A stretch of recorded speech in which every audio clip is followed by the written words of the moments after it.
derrière vous, c'est ce qu'on nomme le trou noir.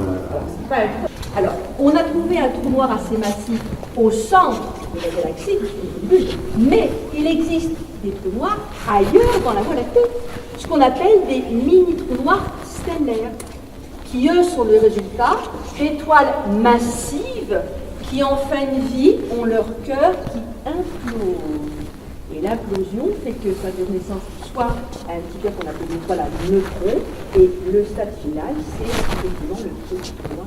Avec le 4 octobre 1957, le lancement par les Russes du premier satellite Sputnik 1. Sputnik signifiant compagnon.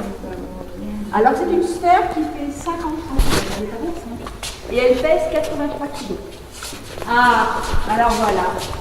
L'homme a quitté la Terre et il a marché, il a foulé un autre sol, la Lune. Mission Apollo. Donc voici le 21 juillet la mission Apollo 11, transportant 3 astronautes. Donc 2 se posent avec ce module lunaire, Neil Armstrong, donc Neil Armstrong de Virgin. Et le 3e compagnon, commandant du vaisseau, restera donc en orbite dans quelques jours. En tout, il y a eu 6 missions Apollo 11. Donc Mars a eu une atmosphère bien plus épaisse par le passé qu'aujourd'hui. Elle a été plus humide, plus chaude, et de l'eau liquide a coulé. On en a retrouvé des traces dans le sol, dans les roches. Alors la question posée, s'il y a eu de l'eau liquide, est-ce que de la vie aurait pu se former? Alors, la vie, on va la rechercher peut-être sous forme primitive ou sous forme de fossiles. Le voyage vers Mars. Dans combien de temps pour vous? 20 ans. Dans 20 ans? 50 ans. 50 ans. En général, on dit 2030. On verra. Ça me paraît un peu. Ouais. Alors attention, là c'est pas une histoire, un termine pour 3-4 jours. Là, y aller, c'est 6 mois. Un retour 6 mois, donc 1 an. Et surtout, ils sont obligés de rester sur place à peu près 1 an et demi.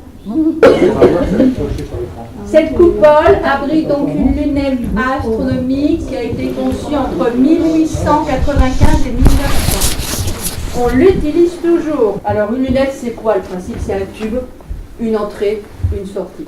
Donc dans le tube, il n'y a rien. Au bout de l'objectif, là-haut, il y a 2 lentilles, l'une sur l'autre, comme ça, que la lumière va traverser, qui voyage pour rencontrer dans la pièce un miroir. La lumière se réfléchit et ressort par cette partie-là qui est l'oculaire. On peut retirer, on peut en mettre un autre avec un chiffre qui fait qu'on peut grossir plus ou moins ce que l'on observe. Donc la lumière que l'on voit ici sur ma main, bien sûr, hop, on la projette sur un écran. Et évidemment, on ne met pas son œil là, parce que je vous montre quelque chose. Ça brûle. Ah là là. Ah là là. Ah là, oui, voilà. Donc on montre ça aux enfants aussi, pour c'est pas un jeu. Hein. De la même façon qu'on ne laisse pas des boules d'air dehors, pour éviter les incendies de forêt.